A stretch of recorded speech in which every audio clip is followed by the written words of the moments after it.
l'histoire d'Épictète et la jambe brisée, une épopée stoïcienne.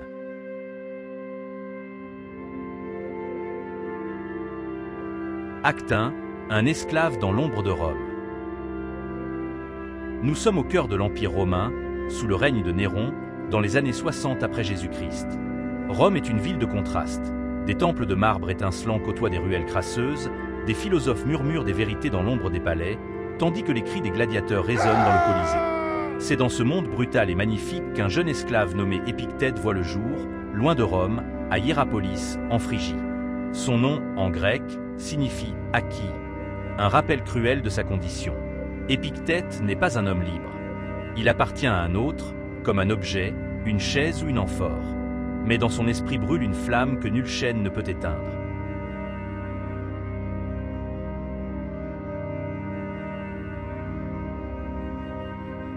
Imaginez un garçon, à peine adolescent, boitant légèrement à cause d'une vieille blessure, transportant des fardeaux sous le soleil brûlant.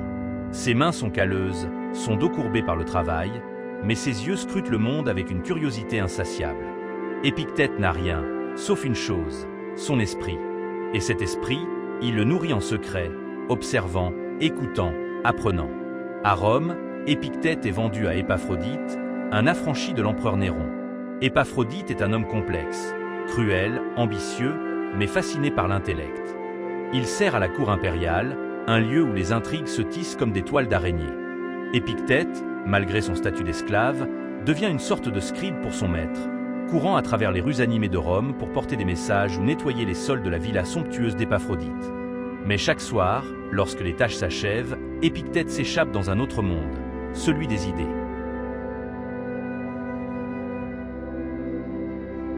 Un jour, par hasard ou par caprice, Épaphrodite remarque l'intelligence de son esclave. Peut-être est-ce la façon dont Épictète répond à une question, ou la lueur dans ses yeux lorsqu'il parle. Intrigué, Épaphrodite lui permet d'assister aux leçons de Musonius Rufus, un philosophe stoïcien respecté.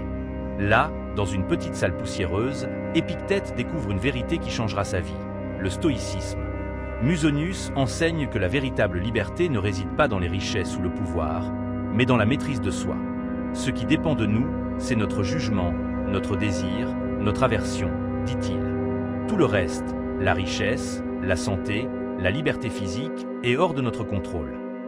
Épictète boit ses paroles comme un homme assoiffé dans le désert. Mais la vie d'esclave est un joug implacable. Épaphrodite, bien que cultivé, est un maître capricieux. Il voit en Épictète un défi, un esprit qu'il veut briser pour prouver sa domination. Et c'est dans cette tension, dans cette villa romaine où le luxe cache la cruauté, que va se jouer une scène qui entrera dans l'histoire.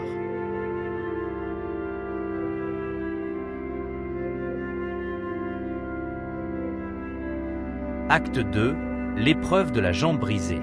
Un soir, dans la grande salle de la villa d'Épaphrodite, l'air est lourd. Les lampes à huile jettent des ombres vacillantes sur les mosaïques du sol. Épaphrodite, peut-être irrité par une journée à la cour ou enivré par le vin, fixe Épictète avec un regard mauvais. Les autres esclaves se taisent, sentant la tempête venir. Épictète, comme toujours, reste calme, debout près d'une colonne, son visage impassible. Épaphrodite s'approche, un sourire cruel aux lèvres. Il a entendu parler des leçons de stoïcisme, des idées qu'Épictète murmure à ses compagnons esclaves. Ce soir, il veut tester son esclave, le pousser à bout, le faire plier. Il saisit la jambe d'Épictète, celle déjà affaiblie par une blessure ancienne, et commence à la tordre lentement, comme un bourreau savourant son pouvoir. « Alors, philosophe, dit Épaphrodite, sa voix dégoulinant de mépris, où est ta sagesse maintenant? Si je brise ta jambe, vas-tu crier? Vas-tu supplier ?» Épictète le regarde droit dans les yeux, sans ciller. Sa voix est calme, presque douce, mais ferme comme le marbre. « Tu peux briser ma jambe, maître, mais tu ne peux pas briser mon esprit. Ce qui est en ton pouvoir, fais-le.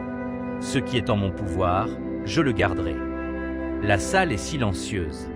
Les autres esclaves retiennent leur souffle. Épaphrodite, furieux de cette défiance, resserre son emprise. La douleur doit être atroce, mais Épictète ne montre rien. Pas un gémissement, pas une grimace. Il fixe son maître, comme s'il regardait à travers lui, dans un autre monde où la douleur n'a pas de prise. « Tu penses pouvoir me défier ?» grogne Épaphrodite, augmentant la pression. Un craquement sinistre déchire le silence. La jambe d'Épictète cède, l'os se brise sous la torsion. Le son est insoutenable, mais Épictète reste immobile, son visage aussi serein qu'un lac sous la lune. « Je t'avais prévenu, maître, dit-il d'une voix posée.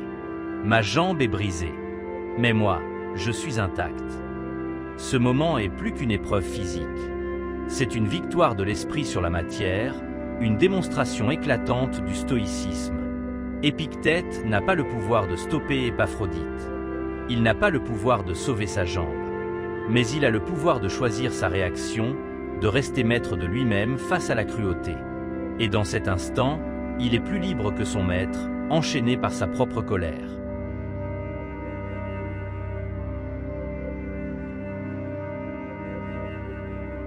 Acte 3. La liberté dans l'adversité. L'incident de la jambe brisée se répand comme une traînée de poudre dans les cercles intellectuels de Rome. Comment un esclave, un homme sans pouvoir, a-t-il pu afficher une telle maîtrise face à la douleur? Épaphrodite, troublé par l'événement, ne sait plus quoi faire d'Épictète. Est-ce du respect qu'il ressent, de la crainte, ou simplement de la confusion face à un homme qui défie les lois de la peur? Quelques années plus tard, il affranchit Épictète, peut-être incapable de supporter l'idée qu'un esclave puisse être plus fort que lui. Libre, Épictète ne cherche ni vengeance ni richesse. Il quitte Rome pour Nicopolis, en Grèce, où il fonde une école de philosophie. Là, dans une modeste salle ouverte à tous, esclaves, citoyens, riches, pauvres, il enseigne les principes du stoïcisme. Ses leçons, consignées par son disciple Arien dans les entretiens et le manuel, deviennent des guides pour des générations.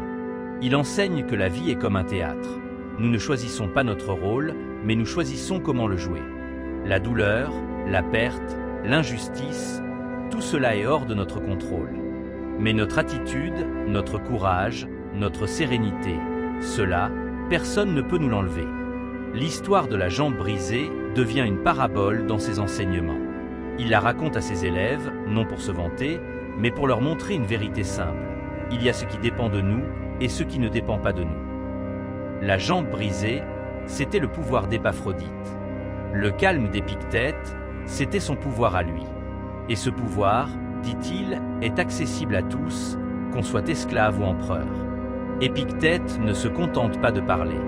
Il vit sa philosophie. Malgré sa boiterie, il marche avec dignité. Malgré son passé d'esclave, il parle avec autorité. Ses élèves viennent de loin pour l'entendre, attirés par cet homme qui a transformé la souffrance en sagesse. Même l'empereur Marc Aurèle, des années plus tard, lira ses paroles et s'en inspirera pour ses propres méditations. Acte 4. Une leçon pour l'éternité. L'histoire d'Épictète ne s'arrête pas à Nicopolis. Elle traverse les siècles, portée par ses mots et son exemple. Dans un monde moderne où nous sommes souvent esclaves de nos propres désirs, l'envie de succès, la peur de l'échec, l'obsession des réseaux sociaux, Épictète nous parle encore. Sa jambe brisée n'est pas seulement une anecdote du passé. C'est une métaphore pour toutes les épreuves que nous affrontons. Un licenciement, une maladie, une trahison. Comme Épictète, nous pouvons choisir de ne pas être brisés par ce qui nous arrive. Imaginez-vous face à votre propre jambe brisée. Peut-être est-ce une douleur physique, une perte ou une injustice qui vous ronge. Épictète vous dirait « Tu ne peux pas contrôler ce qui t'arrive, mais tu peux contrôler comment tu y fais face. Ne te plains pas, n'accuse pas, accepte ce qui est et travaille avec ce qui dépend de toi. » Cette idée, si simple et pourtant si profonde, est le cœur du stoïcisme. Épictète ne promet pas une vie sans douleur. Il promet quelque chose de plus grand, une vie où la douleur ne vous définit pas. À Nicopolis, il vivait simplement, sans luxe, entouré d'élèves qui cherchaient non pas la gloire, mais la paix intérieure. Il leur montrait, par son exemple, qu'un homme boiteux, un ancien esclave, pouvait être plus libre que les empereurs dans leur palais d'or. L'histoire d'Épictète et de sa jambe brisée n'est pas seulement celle d'un esclave qui a défié son maître. C'est l'histoire d'un homme qui a trouvé la liberté dans les chaînes, la sérénité dans la douleur, la force dans la faiblesse. À travers cette épreuve, Épictète nous a laissé un héritage.